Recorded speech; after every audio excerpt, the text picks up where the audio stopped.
எல்லோருக்கும் வணக்கம். ஜிஎஸ்டி சட்டம் மூலம் உங்கள் அனைவரையும் சந்திப்பதில் மிகுந்த மகிழ்ச்சி. கடந்த 15 நாட்களாக வருமான வரி துறை பார்க்கக்கூடிய பட்டய கணக்காளர்கள் மற்றும் வருமான வரி தாக்கல் செய்யக்கூடிய வரி ஆலோசகர்கள் பொறுமையாக காத்திருந்து நேற்றுதான் கால நீட்டிப்பு செய்தி தெரிந்த பிறகு நிம்மதி பெருமிச்சு விட்டார்கள்.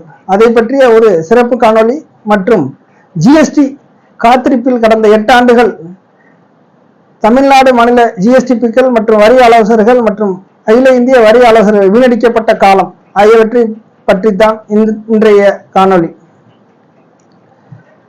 எப்போதுமே வருமான வரி தாக்கல் குறிப்பிட்ட காலத்தில் சரியாக இன்கம் டாக்ஸ் இ-ஃபைலிங் மூலம் ஜிஎஸ்டி ரிட்டர்ன் தாக்கல் செய்வது போன்று வருமான வரி தாக்கல் செய்வதற்கு அவர்கள் சிறப்பாக நிதி அமைச்சகம், ministry of finance, income tax department திறப்பார்கள். ஆனால் இந்த முறை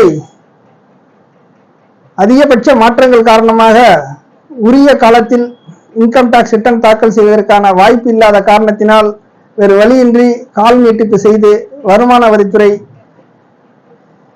கால் நீட்டிப்புக்கான காலக்கெடு வருகின்ற 15ஆம் தேதி செப்டம்பர் 2025 வரை 2024-25ஆம் ஆண்டுக்கான வருமான வரி தாக்கல் செய்வதற்கான கால அவகாசம் கொடுத்துள்ளது. ஆக இதுவரை காத்திருந்தவர்கள், இந்த பட்டய கணக்காளர்கள் மற்றும் வருமான வரி செலுத்த காத்திருந்தவருடைய நிலைமையை கொஞ்சம் எண்ணி பாருங்கள்.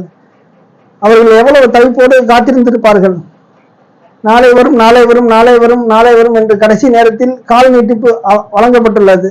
ஆக இதே போன்றுதான் கடந்த 8 ஆண்டுகளாக ஜிஎஸ்டி பார்க்கக்கூடிய ஜிஎஸ்டிபிக்கள் வரி ஆலோசகருடைய நிலைமையும். இது ஒரு சாம்பிள் டெஸ்ட் தான். சொல்ல போனால் வருமான வரித்துறை காத்திருப்பு மட்டுமே தான். ஆனால் நாங்கள் கடந்த 8 ஆண்டுகளாக ஜிஎஸ்டி போர்ட்டலில் சர்வர் பிரச்சனைகளை இதே போன்று பல மடங்கு அவஸ்தைகளும் பொருளாதார பிரச்சனைகளும் மன உளைச்சல்களும் சில்லறை வியாபாரிகள் மற்றும் கருத்து வேறுபாடுகள், கருத்து மோதல்கள் ஒருபுறம், மற்றொரு புறம் தமிழ்நாடு மாநில ஜிஎஸ்டி அதிகாரிகள் அதிரடி நடவடிக்கைகள் காலம் தாழ்த்தி 5 ஆண்டுகள் 4 ஆண்டுகளுக்கு பிறகு உள்ள பில்களை கொண்டு வாருங்கள், இல்லை என்றால் அப்பீல் செய்யுங்கள், இல்லை என்றால் மேல்முறை செய்யவில்லை என்றால் அதற்கான வரி மற்றும் வட்டி 18% பெனால்டி கட்ட வேண்டும் என்று சொல்கிறார்கள். இதெல்லாம் நியாயமாக இருக்கா? சொல்லுங்க பார்ப்போம். கடந்த கால மாநில சட்டங்களில் எல்லாம் இவ்வளவு அதிரடியான நடவடிக்கை எல்லாம் கிடையாது. ஆக இன்கம் டாக்ஸ் கால நீட்டிப்பு போன்று ஜிஎஸ்டியின் கால நீட்டிப்பு வர வேண்டும் என்றுதான் அனைவரும் எதிர்பார்க்கிறோம். இந்த காணொலி பிடித்திருந்தால் லைக் செய்யுங்கள், மறக்காமல் சப்ஸ்கிரைப் செய்யுங்கள் மற்றும் உங்கள் உறவினர் மற்றும் நண்பருக்கு ஷேர் செய்யவும்.